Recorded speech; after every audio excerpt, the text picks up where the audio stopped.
रस, अद्भुत है ये नशा। एक बार आए पिया और इसका आनंद लिया तो फिर बिना इसके नहीं रह सकते। પછી વાહે ફરશો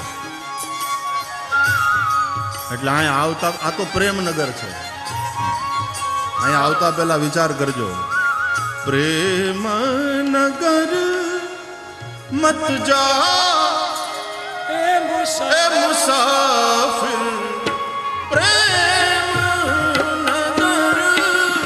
મત જા, પ્રેમ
कठिन है, प्रेमनगर का पंथ कठिन है,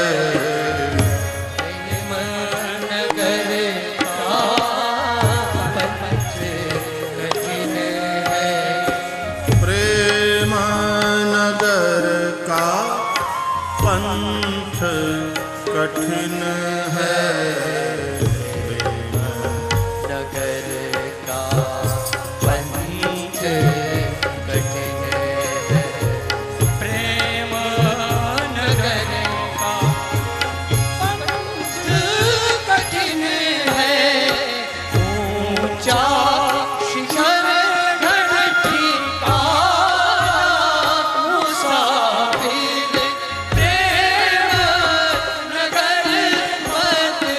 जा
प्रेम नगर की सकरी है गलियां,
प्रेम नगर की संकरी है गलियां, तामे दून समाना, मुसाफिर प्रेम नगर मत जा।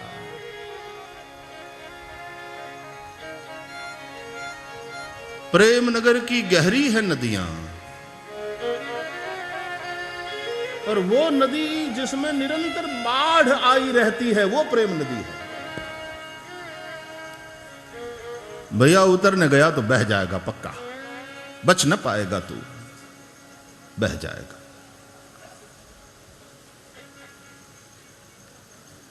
डूबा निश्चित रूप से डूबेगा, लेकिन बावरे डरना नहीं, क्योंकि इसमें जो डूबता है वही तरता है, इसमें जो जीता है, जो डूबता है वही जीता है। और एक समय ऐसा आएगा कि तुम उस नदियां की मछली बन जाओगे। बाहर निकले तो गए, बाहर निकले कि मरे। प्रेम नगर मत जा ए मुसाफिर, प्रेम नगर मत जा।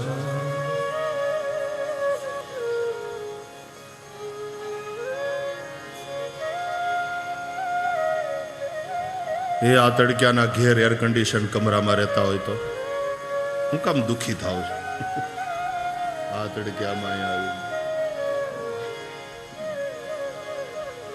घरे बैठा बैठा शरबत पीओ ने अने हूँ तो तमने एम कहूं क्या टीवी में भी है कथा, फिर भी यहां क्यों भीड़ मचा रखी है। बस अब नहीं रह सकते इसलिए।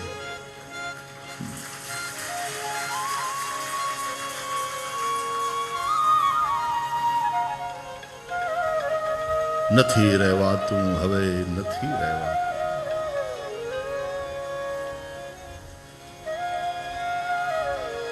ये नशा अच्छा है।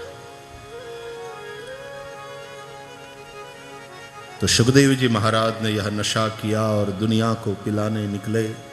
श्री गंगा जी के तट पर राजा परीक्षित बैठे थे। यह रस उसके कान में जाकर उड़ेल दिया। परीक्षितोथ देवर राजर्षे जन्म कर्म विलापनम। महाराज परीक्षित के जन्म कर्म की कथा सुनाते। कौरव पांडवों में कुरुक्षेत्र में युद्ध हुआ। कौरव सेना नष्ट हुई, कुछ लोग बचे। तब पांडव वंश को समाप्त करने की इच्छा से अश्वत्थामा ने रात्रि के समय पांडव शिविर में प्रवेश किया। पांडव समझ करके पांडवों के पुत्रों की अश्वत्थामा ने हत्या करी। अर्जुन जी जब अश्वत्थामा को पकड़ करके ले आए,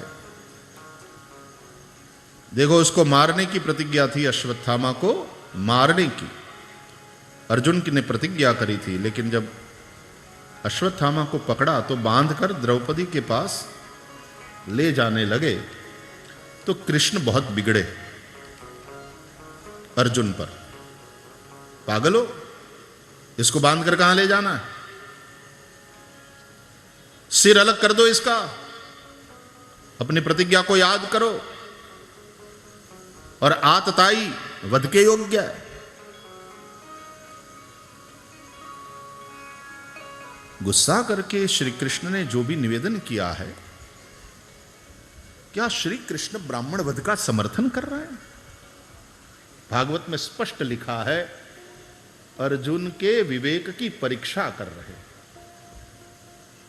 आवेश में भी विवेक को न विसरे वो अर्जुन, क्योंकि गीता सुनाया है श्री कृष्ण ने अर्जुन को, पढ़ाया है, और पूरा वर्ष पूरा सत्र ठीक से पढ़ाने के बाद वही गुरु परीक्षा करता है। अंत में गीता सुनाने के बाद आज श्री कृष्ण के द्वारा अर्जुन की परीक्षा हो रही, और उस परीक्षा में अर्जुन बिल्कुल उत्तीर्ण हुए।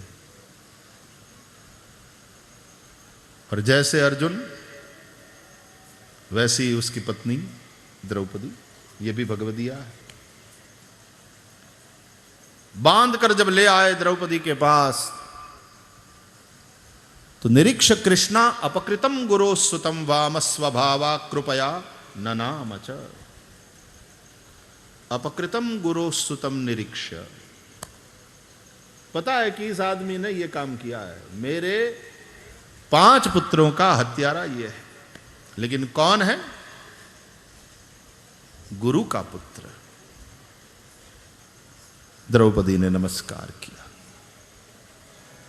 बोली मुच्यताम मुच्यताम एष, मुक्त करो इन्हें, मुक्त करो। चाहे इन्होंने जो कुछ किया हो, इनके साथ हमारा ऐसा व्यवहार उचित नहीं है। भक्त बीज पलटे नहीं, चाहे जो भी हो जाए, भक्त भक्त रहता है। और अश्वत्थामा को मुक्त करने के लिए अनुनय विनय करती हुई अपनी बात के पक्ष में द्रौपदी ऐसी ऐसी दलीलें दे रही हैं, एक कुशल वकील की तरह मानो अश्वत्थामा का केस लड़ रही हो। इस तरह से द्रौपदी जी यहां पर प्रस्तुत होती हैं। बहुत सुंदर प्रकरण है। छोड़ो,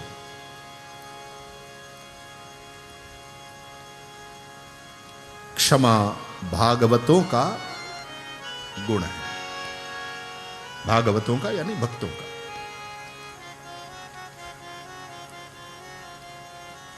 वैर में आदमी अंधा हो जाता है। वैर जहर छे।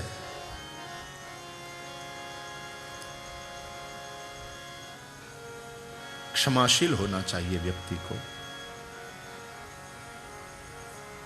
एक ने अपराध किया तो तुम भी करोगे, वही करोगे, और उसमें और तुम में क्या भेद रह जाएगा? और उससे बुराई मिटने वाली है क्या? बुराई करने वाले को मिटाने से बुराई नहीं मिटती। बुरे को मिटाया तो क्या हुआ? मिटाना है बुराई को।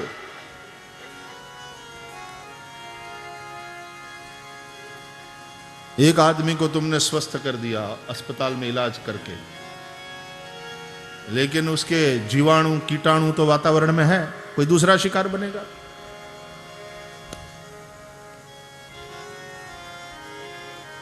स्वाइन फ्लू से डरते हैं लोग, और ठंडी के दिनों में तो बहुत उसके कीटाणु बढ़ते हैं।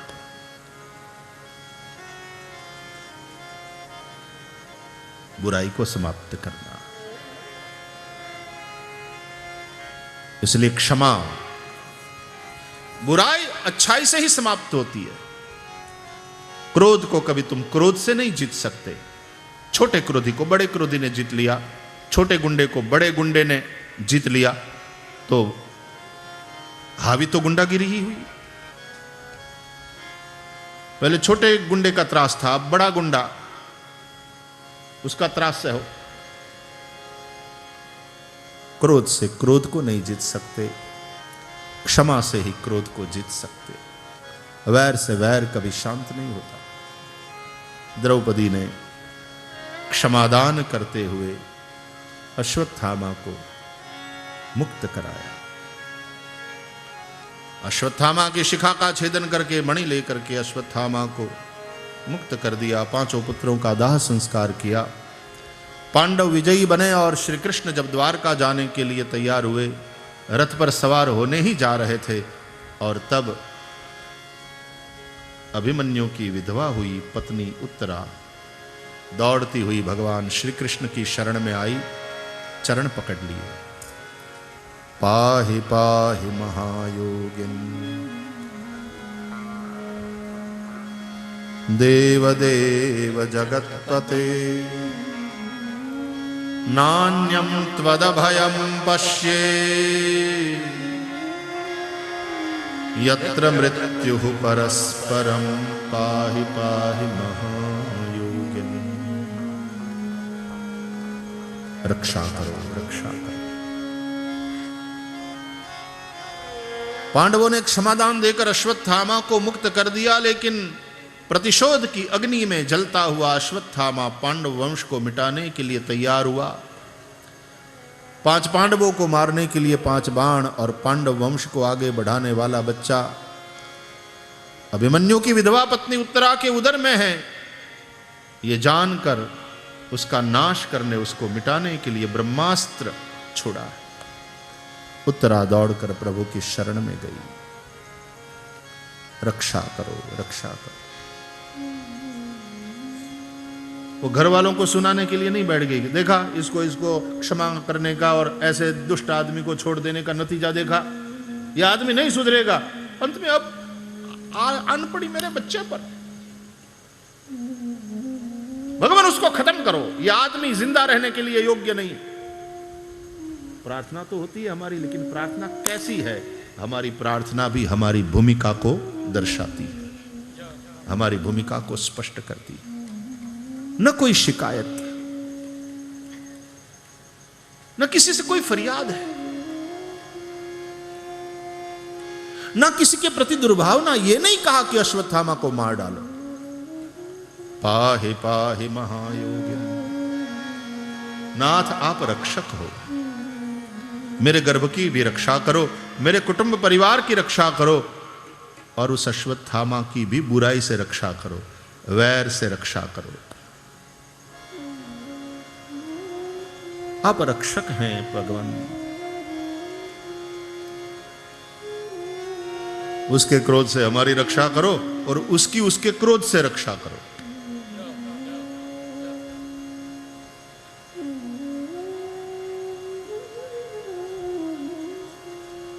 भगवान उत्तरा के उदर में प्रविष्ट हुए, अश्वत्थामा के ब्रह्मास्त्र के तेज को शांत कर दिया, उत्तरा के गर्भ की रक्षा की। उत्तरा के गर्भ में जो है वो परीक्षित महाराज है। माता के गर्भ में भगवान ने परीक्षित जी की रक्षा करी। यह केवल परीक्षित जी की कथा नहीं, हम सब की यही कथा, यही कहानी है। जीव मात्र की रक्षा मां के गर्भ में भगवान ही करते। ए जीवाला ए नव नव महीना माता ने उदर बस्या, त्या वाले मारे जल थी जीवाड़िया, उदर रे वस्या ने नाथ मारो।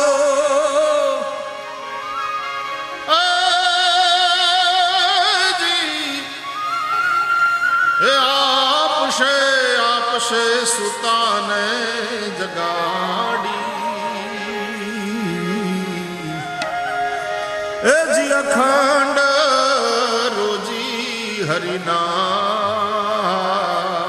मां, ए वालो मारो जुए छे विचारी, देवारे वालो धनी ई नथी दूबड़ो, भगवान नथी रे भिखारी, ए जी अखंड रोजी हरिनाथ।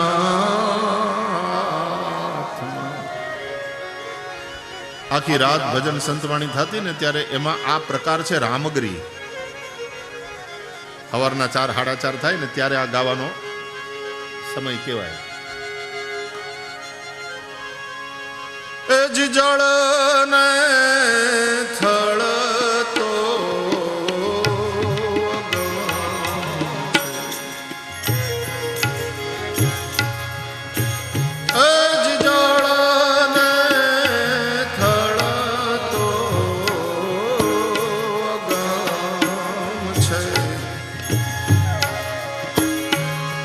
અને આ કાયા છે સાવ વિનાશી।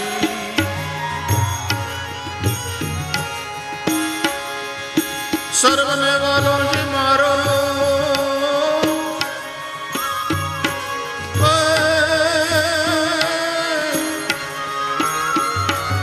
આપશે તમે મનડાને રાખો ને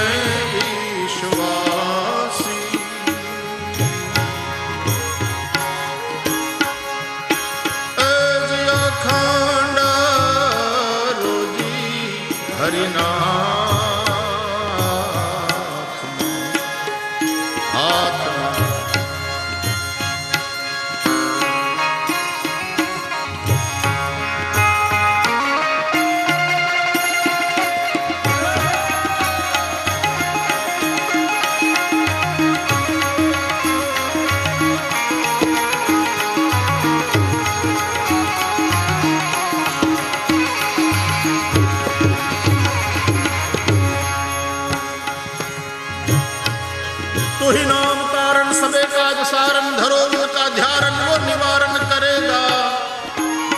न था दात माकू तो दिया दू, न था दात वाकू तो दिया दूध माकू। खबर है खुदा को लेकिन सब्र जो करेगा।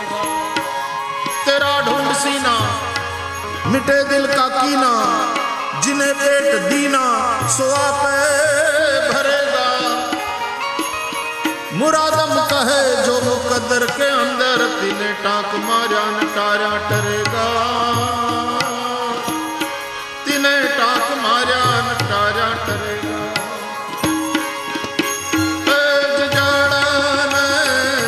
थड़ तो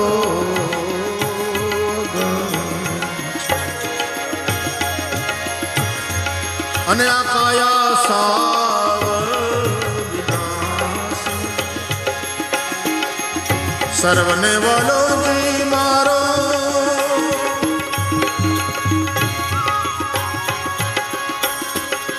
आपसे मनडान राखो ने विश्वासी। ए जी अखंड हरिनाम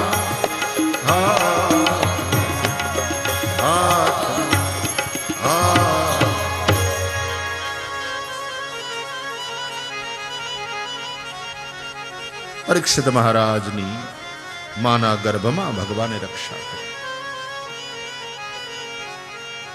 तुम रक्षक मेरे।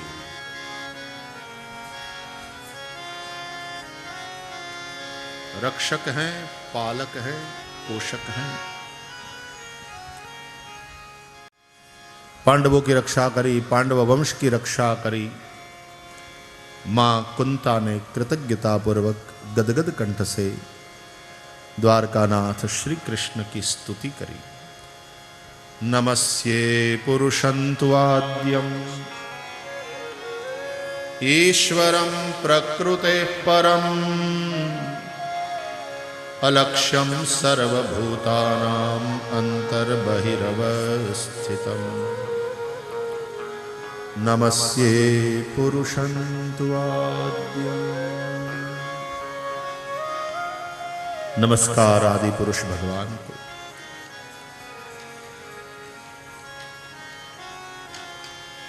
प्रभु आपने अपनी मां देवकी पर जितनी कृपा नहीं करी उतनी कृपा अपनी इस बुआ पे करी।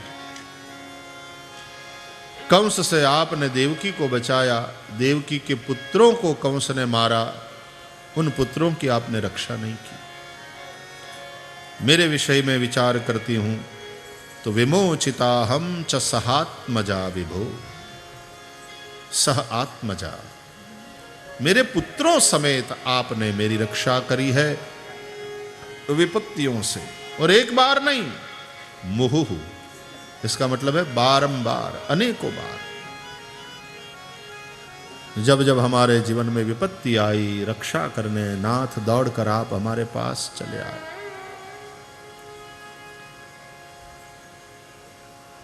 विपत्ति में तुम्हारा दर्शन हुआ। तुम्हारा दर्शन कैसा है? अपुनर्भव दर्शनम। एक बार जिसको दर्शन हो जाए उसको दूसरी बार संसार में आना नहीं पड़ता। विपत्ति आई कि तुम आए, विपत्ति गई और तुम गए। तो भक्त के जीवन में विपत्ति रहती है तब तक ही तुम भक्तों के जीवन में रहते हो। तो प्यारे, चलो यही सही, इतना करो कि तुम्हारी इस कुंता बुआ के जीवन में विपत्ति सदा रहे, ताकि तुम सदा रहो। विपदः सन्तु नः शश्वत्, तत्र तत्र जगद्गुरो, भवतो दर्शनम यस्यात् अपुनर्भव दर्शनम।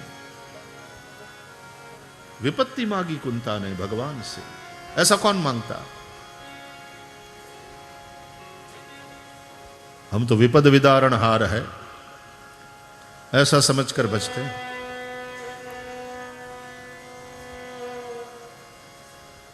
कुंता कहती है, विपत्तियों से भर दो मेरे जीवन की झोली को।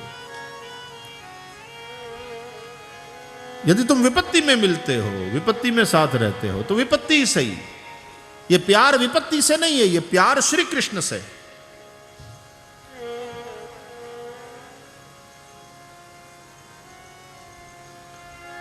घणा आत्मपीड़ननी प्रवृत्तिમાં રાચતા હોય, આપણે એક માનસિક બીમારી હોય છે, आत्मपीड़न की वृत्ति, अपने आप को दुखी करने, दुखी देखने और सबकी सहानुभूति का पात्र बनने की चेष्टा, यह भी एक बीमारी है, मानसिक बीमारी।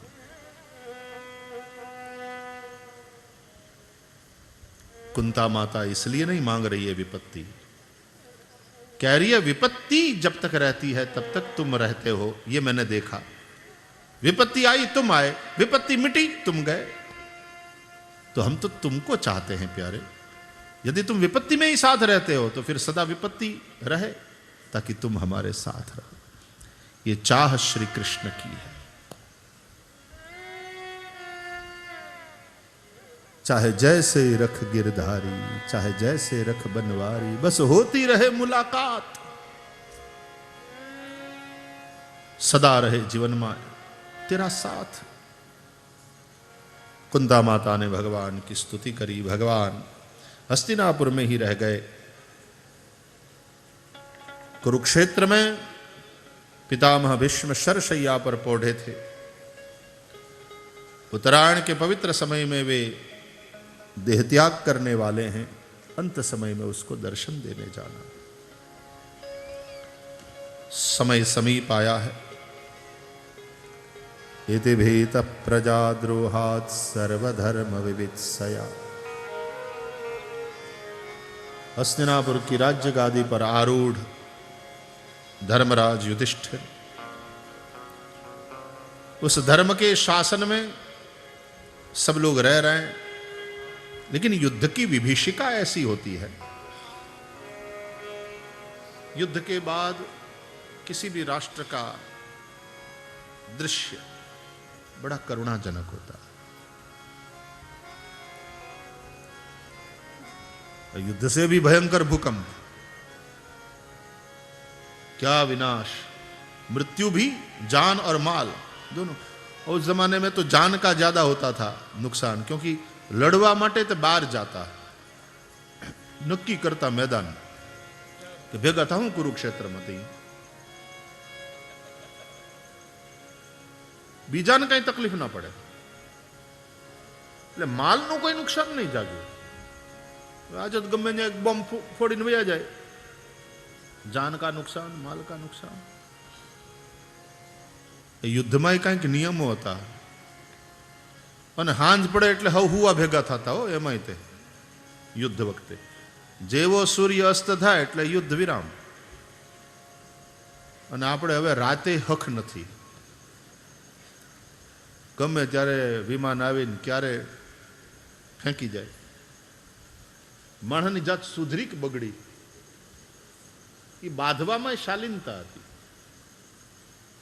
એના એક નિયમો હતા.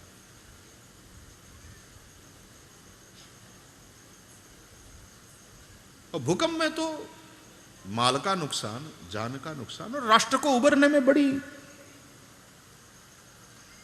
मेहनत करनी पड़ती है, बहुत समय लगता है. तो यहां माल का उतना नुकसान नहीं हुआ था, लेकिन जान का नुकसान बहुत हुआ था कुरुक्षेत्र में युद्ध में. और इसलिए हर घर से कोई ना कोई पुरुष मरा. किसी का बेटा, किसी का पति, किसी का भाई, किसी का बाप. बच्चे रो रहे हैं, बहनें रो रही हैं, पत्नियां रो रही है, माताएं रो रही हैं. युद्ध के बाद बच्चे और बूढ़े बच जाते हैं. युवा शक्ति, युवा धन प्राय प्राय काल के गाल में समा जाता है. प्रजा दुखी है. देखकर राजा युधिष्ठिर विषाद से भर गए. मैंने अपनी प्रजा का द्रोह किया. यदि भीतः प्रजा द्रोहात्, जिस राजा के राज्य में प्रजा आंसू बहावे उस राजा की दुर्गति होती है.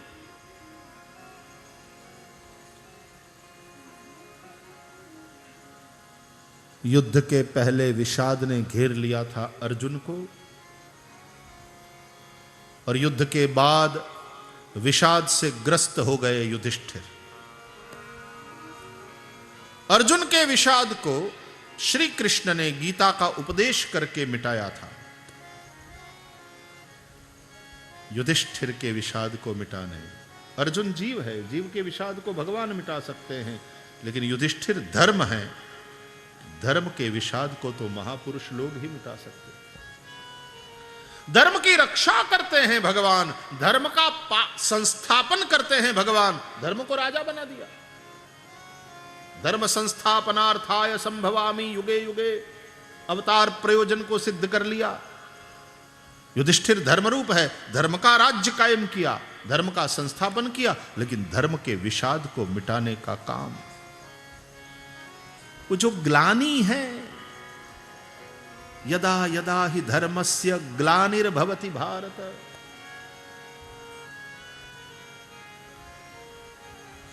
तो तब मैं आता हूं, अवतरित होता हूं और साधुओं का परित्राण करता हूं, दुष्टों का विनाश करता हूं और धर्म का संस्थापन, धर्म की रक्षा करता हूं. लेकिन वो धर्म की जो ग्लानि है, धर्म का जो विषाद है, धर्म की जो पीड़ा है, समाप्त तो नहीं हुआ धर्म, लेकिन दुखी हो रहा है. धर्म के उस विषाद को मिटाने वाले तो महापुरुष ही होते हैं, संत होते हैं. इसलिए पितामह भीष्म के पास ले गए. श्री कृष्ण वरना उपदेश कर सकते थे, लेकिन अर्जुन को उपदेश किया, युधिष्ठिर को उपदेश नहीं किया. कृष्ण ने नहीं समझाया. बड़े भी हैं उम्र में, युधिष्ठिर सगी बुआ के लड़के, उम्र में बड़े, राजा है. केवल इतना निवेदन किया, भैया महाराज, धर्म पितामह के पास चलते हैं ना. हाँ, ये ठीक है.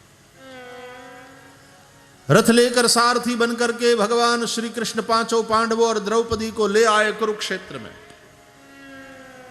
शयानम शरपंजरे, बाणों की शैया पर सोए थे पितामह भीष्म. हिमालय जैसा व्यक्तित्व पितामह भीष्म का. असंख्य बाणों से छलनी काया, आगे से लगे बाण, नोक पीछे निकली है और तब सीधे यूं गिरे पृथ्वी पर, तो जमीन पर नहीं शरीर गिरा, वहीं सारे बाण धस गए, फंस गए धरती में और बाणों की शैया बन गई, उस पर कोढ़े। वीरों की शैया है। न्या पोचा रूना गाडला न हो ने।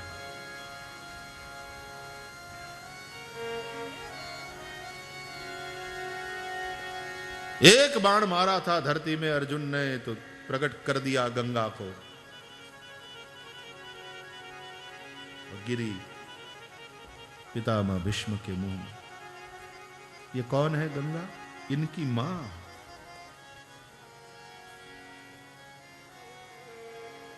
युद्ध के बाद पूरा रणांगण अनेक शहीदों के शव से भरा हुआ। कोई मर गए हैं, कोई मरने को है, जिनके प्राण भी निकले नहीं हैं। पानी पानी पानी पुकार उठ रहा है। और तब शाम को किसी की मां अपने बेटे के शव को ढूंढती हुई, कोई पत्नी अपने पति को ढूंढती हुई, कोई बहन अपने भैया को पानी पिलाती है।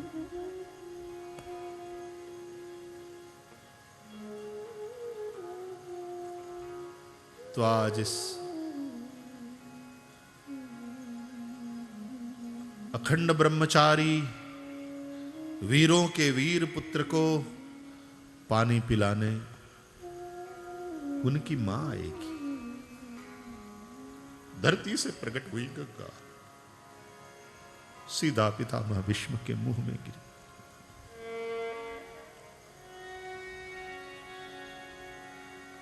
उस गांगेय के पास ले आए पांचों पांडवों को, द्रौपदी को श्री कृष्ण।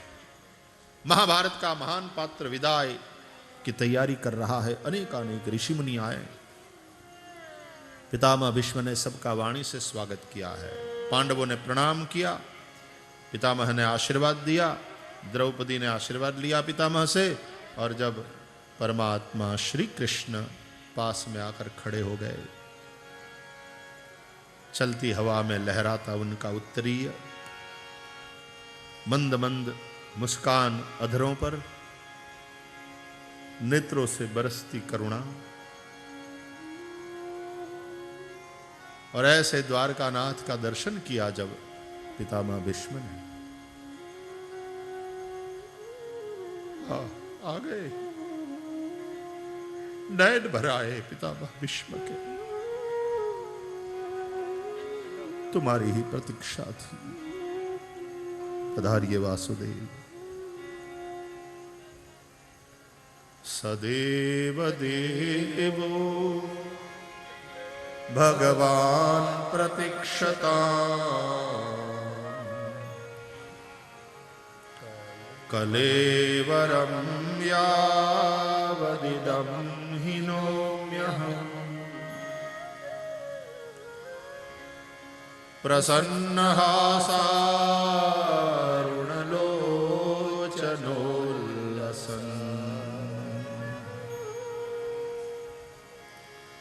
मुखाम्बुजोऽध्यानपतश्चतुर्भुजः।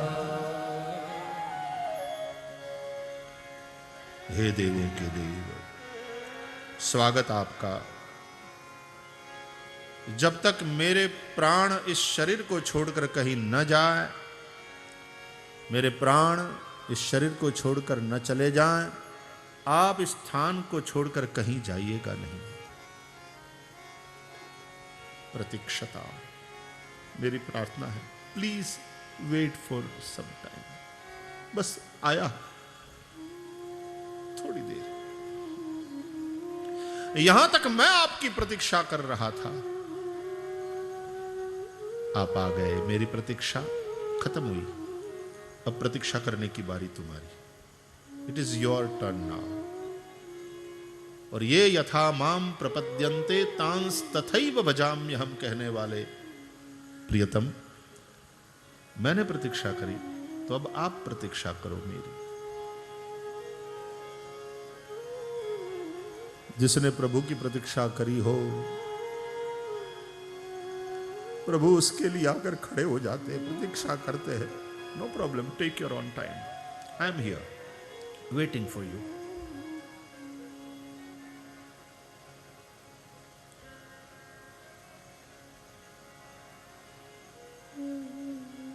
पुंडलीक के प्रेम के चलते भगवान विठ्ठलनाथ ईंट पर खड़े हैं, प्रतीक्षा कर रहे हैं,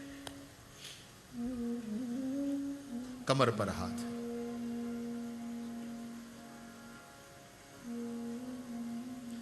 पुष्टि परंपरा में एक यह है कि आप जब भी हवेली में जाओ, प्राय वैष्णव पहुंच जाते हैं, बाद में कहीं वैष्णव प्रतीक्षा करते करते करते करते भगवान का नाम जपते जपते, तब फिर पूछते भी हैं, मुखिया जी कितनी देर? बोले बस तैयारी। उसके बाद आधा घंटा निकल जाता है। वो तो कभी कभी ठाकुर कृपा कर देते हैं हम कि भाई इनको शोभा यात्रा में जाना है आगे, तो जल्दी, नहीं तो प्रतीक्षा कराते हैं ठाकुर। और ये अच्छा है, बहुत सुंदर ये पद्धति। तुम प्रतीक्षा करो, तुम्हारे नैन प्यासे बने, और प्रेम है तो तुमको वहां से हटने नहीं देगा, और प्रेम है तो प्यास बढ़ती रहेगी। और बहुत जोरों की भूख लगे फिर खाना मिले तो उसका स्वाद कुछ अलग होता है। ऐसी प्रतीक्षा के बाद जब टेरा हटाया जाए और श्रीनाथ जी के दर्शन हो जाए, आहा, तब की बात कुछ और है। પછી ઘણા બહુ શિસ્તમાં અને ટાઈમિંગમાં બહુ માનતા હોય ને, એટલે પછી ઘણા ચેકડાગીરી બહુ કરે। આ હવેલીવાળાનું કાંઈ ટાઈમ નહીં, ના કોઈ ટાઈમ નહીં, ટાઈમના ઠેકાણા નહીં, પંચ્યુઆલિટીનું નામ નહીં। પંચ્યુઆલિટી ઓફિસમાં હોય દેવ, કે 11 વાગે તારે અંદર પગ મૂકવો પડે, મૂકવો જ પડે। એ વખતે ત્યાં पंचुअलिटी फ्लाइट पकड़वानी हो तो एम हो, टाइम बदा त्या हो। यहां तो काल की गति नहीं चलती प्रभु के पास। प्रतीक्षा करो।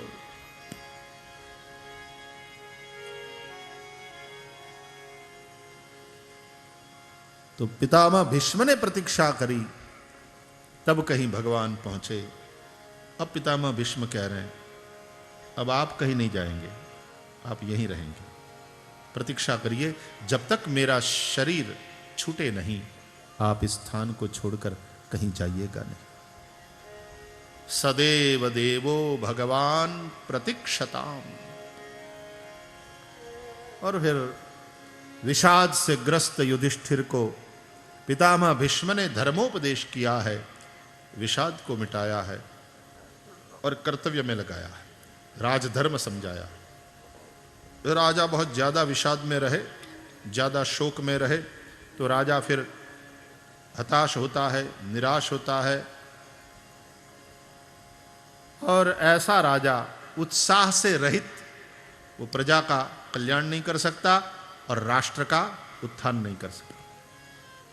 शास्त्र कहते हैं राजा के अपने सुख दुख कोई होते ही नहीं, प्रजा का सुख ही राजा का सुख होता है, प्रजा का दुख ही राजा का दुख होता है। राजा के अपने वैयक्तिक सुख दुख होते ही नहीं, और जिसके वैयक्तिक सुख दुख हो वो राजा न बने।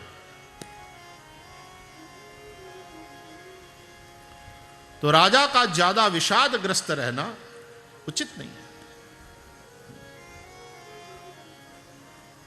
राजधर्म क्या है ये समझाया पितामह भीष्म ने, युधिष्ठिर का विषाद मिटाया, कर्तव्य में लगाया। उत्तरायण का पवित्र समय और पितामह भीष्म ने वाणी को विराम दिया।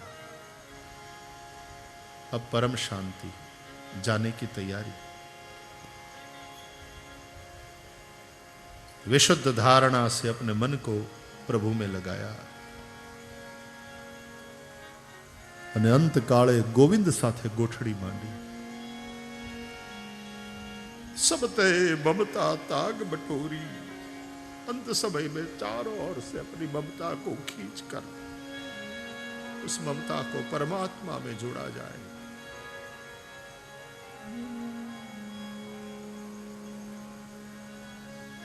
पितामह भीष्म ने स्तुति करी।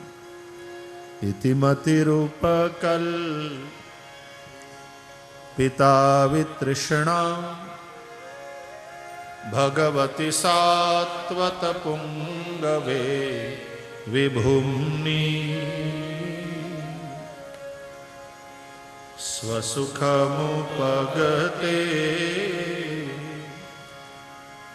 क्वचिद् विहर्तुं प्रकृतिमुपेयुषीय प्रवाह।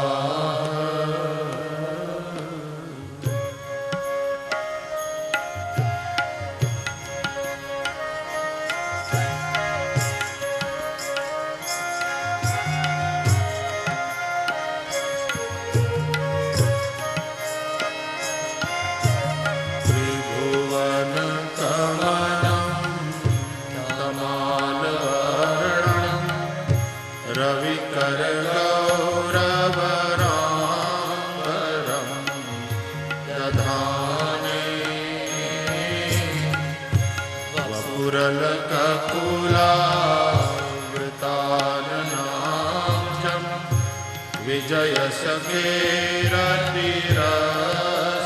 मे नवद्या।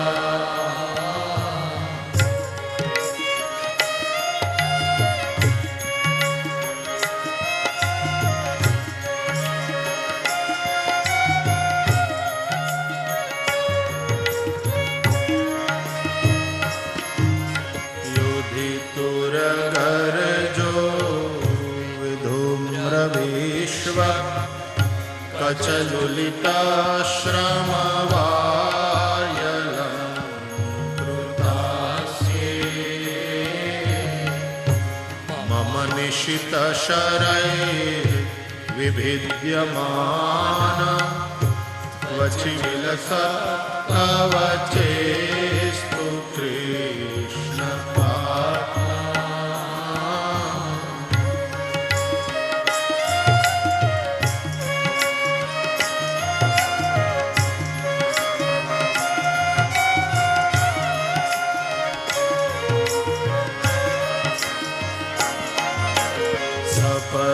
सखी वचो निशम्य मध्ये निज परयोर्बलयोरथं निवेश्य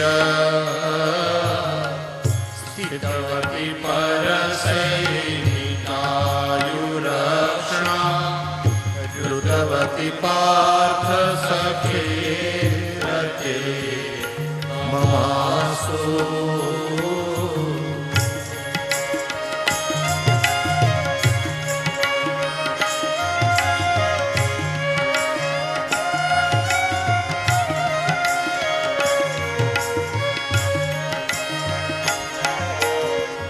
श्रीमद् भागवत का स्तुति भाग बहुत सुंदर है।